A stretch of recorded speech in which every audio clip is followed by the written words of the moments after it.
aquele que não conhece a própria história está fadado a repeti-la. Jorge Santaniano.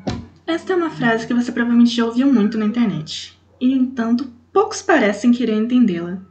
Desde a década de 2010, que trouxe diversas novas problematizações e o advento da cultura do cancelamento, muitas obras e produções culturais de tempos passados estão sendo canceladas. Em uma tentativa óbvia de continuar vendendo as mesmas obras e continuar lucrando, as grandes empresas como a Disney e Warner Bros. Passaram a tentar higienizar obras antigas para adaptar para um público moderno, com todas as sensibilidades que possuem hoje e que não possuíam antes. Em um exemplo claro e recente, houve a notícia de algumas semanas atrás sobre a reimpressão editada das obras de Roald Dahl, incluindo a Fantástica Fábrica de Chocolate, As Bruxas e Matilda. Tal notícia dizia sobre a substituição de termos considerados ofensivos de todas as suas obras pela editora que mantém o spoiler de suas obras, o que dividiu a internet. Alguns dizem que isso é só sensibilidade exagerada de lacradores, enquanto outros elogiam a atitude, que para eles é um marco de inclusão e sinal de uma empresa com responsabilidade e consciência social. Mas isso eu dizer que não é tão simples assim, por uma série de motivos. Ah, moça, como pode ser mais complicado? Você vai me dizer que é certo consumir uma obra racista, por exemplo? O que eu estou querendo dizer é que, em primeiro lugar, o contexto importa. Acima de tudo, é válido e importante, e na verdade diria até impreterível, que as pessoas de preferência consumam sabendo do contexto histórico e social que foi escrito, todas as obras e como diferem da realidade de hoje. Por exemplo, se eu te dissesse sobre um livro escrito no século XIX no Brasil, que conta a história de um homem de família endividado que, no desespero para sustentar sua esposa grávida, se torna um caçador de escravos fugitivos. Soa como uma história bem racista de um apologista da escravidão, não é? Bem, na verdade este é o enredo exato do conto Pai contra Mãe, de Machado de Assis, maior escritora da história do nosso país, que por acaso também era um homem negro, neto de ex-escravos. Pode parecer implausível, mas muitas obras vistas como problemáticas hoje na verdade não eram assim quando foram escritas, nem era sua intenção que fossem assim. Enquanto isso não vale para todos os casos, a grande maioria dos escritores, mesmo em muitos países mais progressistas, tem que lidar com uma grande chance de serem censurados e escaparem de um código que diz sobre o que podem ou não escrever. Então, a única chance que algumas pessoas têm para chamar a atenção para um tema polêmico, uma minoria que normalmente não tem representação na ficção, é apresentá-la de uma maneira que pode parecer subversiva para nós, mas que tem por função apresentar um tópico sensível de uma maneira confortável para o público. Nesse caso, a história tem por função chamar a atenção para uma mulher negra grávida que é capturada pelo pai da história. Ela foge dos seus senhores na esperança de criar o seu filho livremente, para que ele viva de uma maneira melhor do que ela, livre e liberto do mal dos homens brancos de uma sociedade escravista. Mas como Machado de Assis não pode falar isso diretamente, ele deixa esse código escondido entre a mensagem principal, mais confortável para o público médio da época, porque essa é a única chance de chamar a atenção para o sofrimento da mulher negra e toda uma comunidade simbolizada por ela. Mas isso implora outra pergunta, uma que parece que ninguém se preocupa em fazer nesse debate.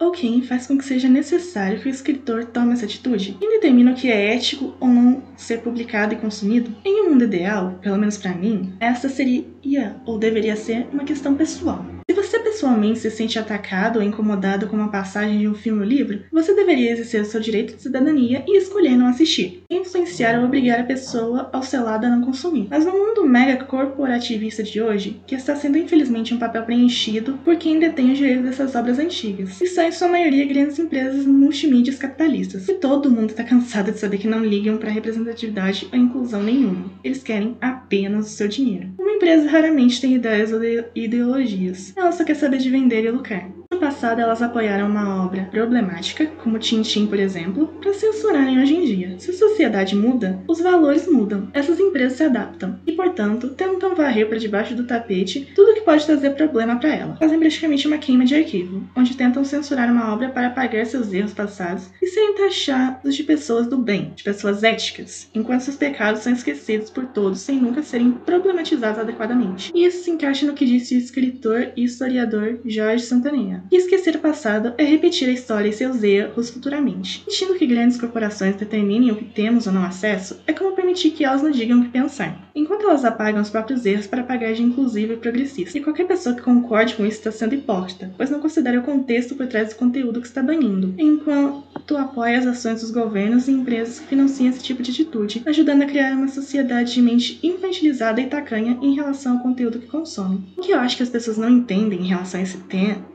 é que todos devem ter direito a assistir o que quiser, e ponto. Mas deve haver o consumo consciente e responsável. E essa é a questão. Estudar e compreender a história por trás de tudo, cada linha que existe por trás da obra, analisar. E não é tão difícil de fazer isso. Tem a coleção completa de livros da Anne de Green Gables, uma série de livros infantis de meados do século XIX. E só esses livros de uma edição qualquer de uma história infantil possuem diversos avisos de inserção de responsabilidade sobre diversos tópicos de valores da época. Termos racistas e antissemitas, situações sexistas, violência animal, xenofobia da época da Primeira Guerra Mundial, etc. Esses livros, pelo menos até hoje, nunca foram problematizados por causa disso. E, de fato, houve uma série muito popular baseada nesses livros que tratou desses temas com muito mais delicadeza e compreensão. O ideal para ensinar crianças sobre esse tema, sem censurar ou apagar nenhum desses assuntos. Porque essa é a pertinência sobre esse assunto. Toda vez que se permite uma obra sendo censurada ou banida, efetivamente você tenta ignorar que algo aconteceu. Seja racismo, misoginia, transfobia ou o que for.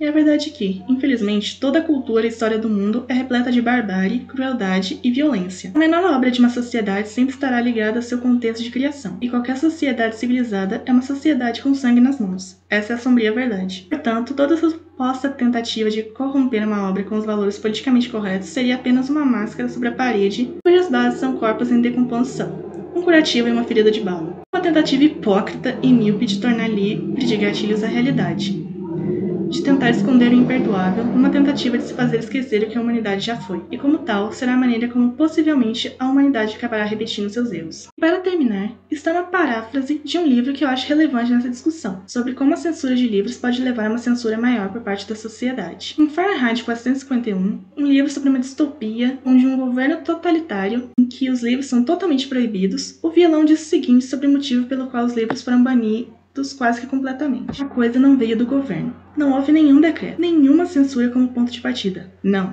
A tecnologia, a exploração das massas e a pressão das minorias realizaram a façanha. Nem todos nascemos iguais e livres, mas todos se fizeram iguais. Cada homem é a imagem de seu semelhante, e com isso todos ficam contentes, pois não há montanha que o diminui ou contra o qual se avaliar.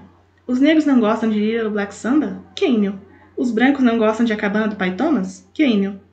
Alguém escreveu um livro sobre o fumo e o câncer de pulmão? As pessoas que fumam lamentam? Queimemos o livro. E o mundo está cheio de pessoas carregando fósforos acesos.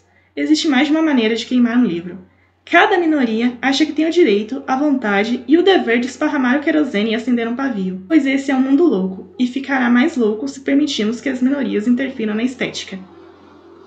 Ray Bradbury, Fahrenheit 451.